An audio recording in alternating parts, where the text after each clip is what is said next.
What about your post-loss mistakes? This came up today also.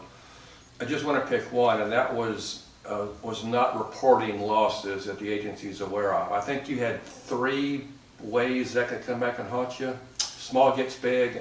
Remind me what those were. Right. So one of the questions that came up is like, well, what if it's a small claim? It doesn't quite meet the deductible. Do we need to report the claim or not? And as a general rule for agents, I always tell my agents, report every claim.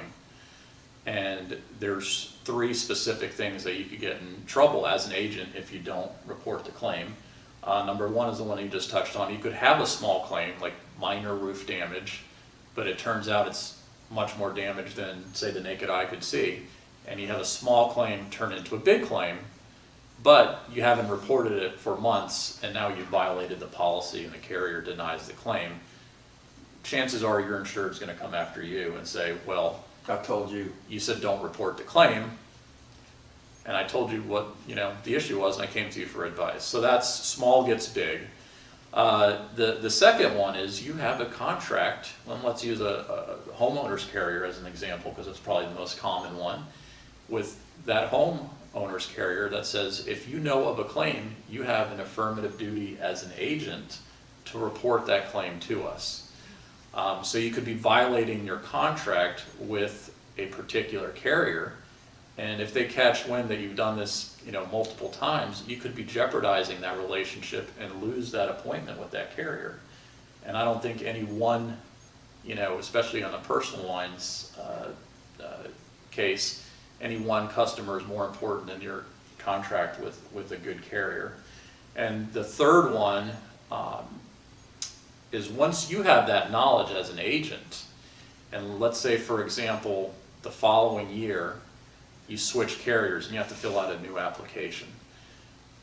More often than not, there's going to be questions about prior claims, whether reported or unreported. So now you get an application from your insured and it says, no prior claims unreported.